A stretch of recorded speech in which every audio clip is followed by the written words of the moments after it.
So Lisa Frankenstein comes to theaters around Valentine's Day. It's a perfect time to put this movie out, if you ask me. It comes to you from director Zelda Williams, the daughter of the iconic Robin Williams, rest in peace. It was written by Diablo Cody, who brought you some excellent cult classics like Juno and Jennifer's Body. And it stars a great young pair of talents in Kathryn Newton and Cole Sprouse. Newton plays a misunderstood teenager, and Sprouse plays a reanimated Victorian corpse and a zombie. They embark on a murderous journey together to find love, happiness, and a few missing body parts. Did I mention this movie is rated PG-13? Because there is blood in this movie out the wazoo. Limbs are torn off victims' bodies and other body parts that really make me uncomfortable. No spoilers, obviously, but yeah. Now, judging from the trailer, I figured that this movie would at least be fun. I didn't think I would have this much fun at the movies watching Lisa Frankenstein. I think, honestly, part of that is I went on a date to see this movie with Lindsay, and she really had a great time with it. I was just freaking blown away by the production design. I feel like if you take the 4K 1080p HD camera work out of the equation, and you shoot this like on old-timey film,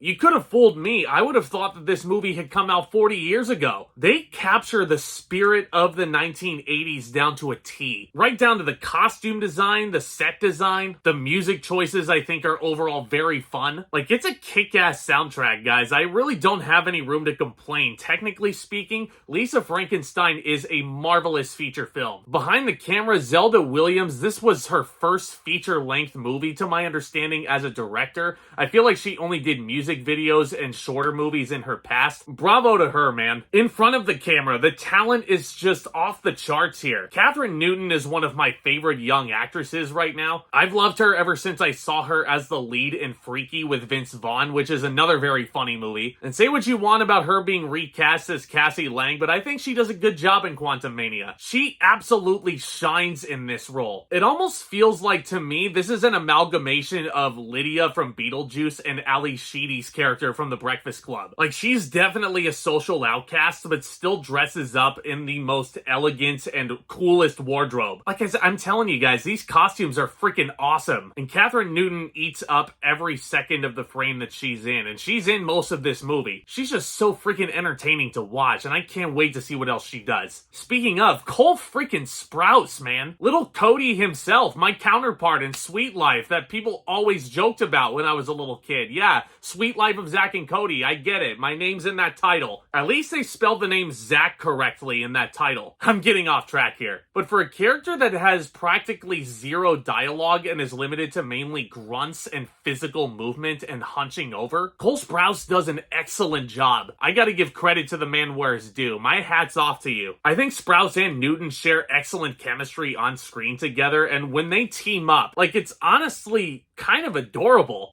Like, I can't believe I'm saying that. The movie's supposed to be stupid. It's supposed to be campy. And I think both Diablo Cody and Zelda Williams understand this material. So if people don't like this movie because they're taking it way too seriously, my advice is to kind of pull that stick that's out of your ass. If you don't enjoy this movie, that's totally fine. Lindsay and I had a lot of fun watching Lisa Frankenstein. The two leading performances are so good. The production elements blew me away. I didn't even mention Carla Gugino. I had no idea she was in this movie. And let's just say that she plays a character that is very much out of her comfort zone. And she continues to shine as one of the most underrated actresses working right now. And like I said, Zelda Williams, I will be watching your career with great interest from this point on. This was a really special feature debut. I have but two really big gripes with Lisa Frankenstein. While I found the movie overall to be pretty funny, I was expecting to laugh my ass off, and I was expecting this to be completely off the walls, camp, ridiculous, meta-theatrical, and I didn't laugh as much as I was expecting to. Matter of fact, I really don't think I found this movie as funny as I wanted it to be. Maybe that's just me getting my hopes up, just judging from the trailer. I wanted to really love this movie. As it sits, I just liked it in terms of the comedy. Now, in any comedy, does every joke hit? Absolutely not. I think this movie is one of those cases where there's certain editing choices that were made where I feel like certain jokes would have landed a little bit better. There's certainly a small handful of really, really funny jokes, but I wanted to be laughing like nonstop throughout the whole thing. And here's probably my biggest issue with this. The Lisa Frankenstein title itself. Now, I for one actually feel like this would have been better suited as calling it Lisa and her lover, maybe? Because yes, while she is collecting other body parts and helping put this corpse back together, yeah, it's a cool idea and all that, and it definitely feels like a Frankenstein story. It feels like a more modern telling of a Frankenstein story, and there are certainly very blatant Easter eggs to the Frankenstein lore. Like, there's a whole fever dream sequence where she has her hair done up like the Bride of Frankenstein back in the day. I feel like tacking on the Frankenstein name into this title made things a little bit misleading, and I feel like there's gonna be a good chunk of the audience that leave this movie wondering, well, what the was that? What was so Frankenstein about that? Because even though this is a mild spoiler, there are references to Mary Shelley's classics. It's never explicitly said by name Frankenstein in this. Like, Lisa's last name in here is not Frankenstein at all. And we also don't know the full name of Cole Sprouse's dead body either. We just know that his last name ends in E-I-N. So you can make assumptions that it's Frankenstein, but you can't outright say that it is Frankenstein, you know? So part of me kind of feels like the Frankenstein name was tacked on to try and get people into the theater, which to me kind of feels a little bit cheap and a little bit tacky. But aside from those two big issues, Lisa Frankenstein is a very enjoyable movie that I feel like you should definitely go and support this Valentine's Day. I'm going to give Lisa Frankenstein a B+.